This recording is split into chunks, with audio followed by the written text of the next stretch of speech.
निकिता और आप देख रहे हैं सत्यहिंदी.com। एक नजर अब तक की सुर्खियों पर। महाराष्ट्र में होने वाले आगामी विधानसभा चुनाव को लेकर राजनीतिक दलों ने अपनी कमर कस ली है। अब इस बीच खबर सामने आ रही है कि आम आदमी पार्टी भी चुनावी मैदान में उतरने की तैयारी कर रही है।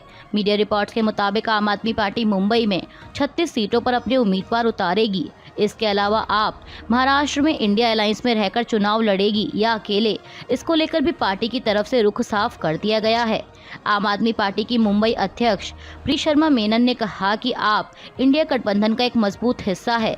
हालांकि इंडिया गठबंधन लोकसभा चुनाव के लिए बना था और उसमें भी हमारी जीत हुई थी। महाराष्ट्र विधानसभा चुनाव एक अलग विषय है, यह स्थानीय मुद्दों पर लड़ा जाएगा। उन्होंने आगे कहा कि महाराष्ट्र को कल्याणकारी सरकार की जरूरत है, इसलिए आम आदमी पार्टी महाराष्ट्र में चुनाव लड़ने के लिए तैयार है। प्रीति शर्मा ने कहा कि महाराष्ट्र में हमारा वोट बैंक बहुत मजबूत है। आरजेडी नेता तेजस्वी यादव ने कल सोमवार को आरोप लगाया कि वक्फ अधिनियम में प्रस्तावित संशोधन भाजपा की धार्मिक आधार पर ध्रुवीकरण की राजनीति के अनुरूप है। बिहार के पूर्व उप मुख्यमंत्री ने संविधान की 9वीं अनुसूची में उन कानूनों को शामिल करने में केंद्र की अनिच्छा पर भी सवाल उठाया, जिन्हें पटना हाईकोर्ट ने खारिज कर दिया था, जिसके तहत राज्य में वंचित जातियों के लिए कोटा बढ़ा दिया गया था। तेजस्वी ने संवाददाताओं से कहा कि केंद्र सरकार को गरीबों के लिए काम करने में कोई दिलचस्पी नहीं है। यह केंद्र में सत्तारूढ़ भाजपा की छवि को दर्शाता है, जो ध्रुवीकरण की राजनीति में विश्वास करती है। बांग्लादेश में शेख हसीना के इस्तीफा देने और देश छोड़कर चले जाने के बाद कई शहरों में बड़े पैमाने पर लूटपाट और आगजनी की घटनाएं सामने आई हैं। मीडिया रिपोर्ट्स के मुताबिक ढाका में लोगों का हुजूम सड़कों पर उतर पड़ा और पीएम आवास समेत कई इमारतों में तोड़फोड़ हुई।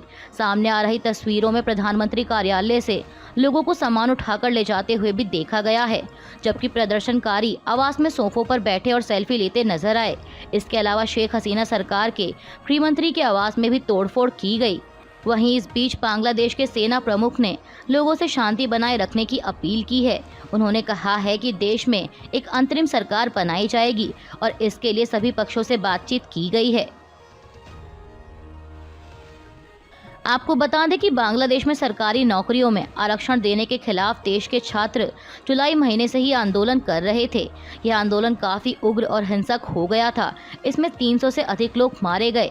इसके बाद इस आंदोलन से निपटने के लिए शेख हसीना ने सेना को तैनात किया था, लेकिन इसका आंदोलन पर ज्यादा असर नहीं पड़ा। इस बीच बांग्लादेश के छात्रों ने रविवार से सविनय अवज्ञा आंदोलन की अपील की और इस दौरान बांग्लादेश में बड़े पैमाने पर हिंसा हुई, जिसमें करीब 90 लोगों की मौत हो गई, जबकि कल सोमवार को 20 लोगों के मारे जाने की पुलिस ने पुष्टि की है। बांग्लादेश में जारी राजनीतिक उथल-पुथल को लेकर यूरोपीय संघ ने बांग्लादेश में लोकतांत्रिक तरीके से चुनी हुई सरकार को शांतिपूर्ण तरीके से सत्ता सौंपने की अपील की है। यूरोपीय संघ ने कहा है कि बांग्लादेश में मानवाधिकारों का पूरा सम्मान होना चाहिए। संघ के शीर्ष राजनयिक जोसेफ बोरेल ने कहा कि बांग्लादेश में हो रही घटना पर यूरोपीय संघ करीबी नजर बनाए हुए है। यूरोपीय संघ बांग्लादेश में हाल के दिनों में प्रदर्शनों में मारे गए लोगों को लेकर काफी दुखी है। हम सेना प्रमुख की बात पर भरोसा करते हैं कि बांग्लादेश के हालात से शांतिपूर्वक निपटा जाएगा और गैर कानूनी तरीके से जो भी हत्याएं हुई हैं उनकी निष्पक्ष जांच की जाएगी। जोसेफ बोरेल ने कहा कि बांग्लादेश में मानवाधिकारों के उल्लंघन की जवाबदेही तय करना काफी अहम है और जिन्हें गैर कानूनी तरीके से बंदी बनाया गया है उन्हें फौरन रिहा किया जाना चाहिए। बांग्लादेश की राजनीतिक स्थिति पर अमेरिका ने भी प्रतिक्रिया दी है। बाइडेन प्रशासन ने कहा है कि बांग्लादेश में अंतरिम सरकार का गठन लोकतांत्रिक सिद्धांतों, कानून के शासन और बांग्लादेशी लोगों की इच्छा के अनुसार किया जाना चाहिए। विदेश विभाग के प्रवक्ता मैथ्यू मिलर ने संवाददाताओं से कहा कि हम चाहते हैं कि बांग्लादेशी लोग बांग्लादेशी सरकार का भविष्य तय करें। बांग्लादेश में सोमवार को राजनीतिक उथल-पुथल के बीच ढाका में भारत के एक पूर्व उच्चायुक्त ने आगाह किया है कि संकट के मद्देनजर भारत को सीमा पर बहुत सतर्क रहना होगा।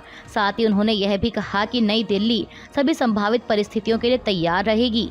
अनुभवी राजनयिक और बांग्लादेश में भारत के पूर्व राजदूत पंकज सरन, जिनके कार्यालय के दौरान 2015 में भारतीय संसद द्वारा ऐतिहासिक भूमि सीमा समझौते की पुष्टि की गई थी, उन्होंने कहा कि कोई नहीं कह सकता कि पड़ोसी देश में कब हालात सुधरेंगे।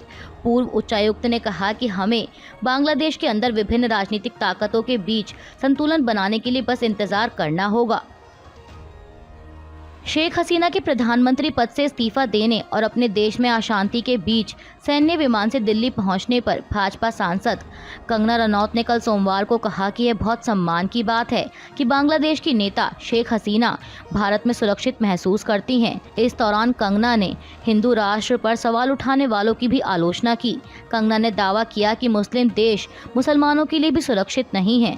उन्होंने कहा कि भारत हमारे आसपास के सभी इस्लामी गणराज्यों की मूल मातृभूमि है।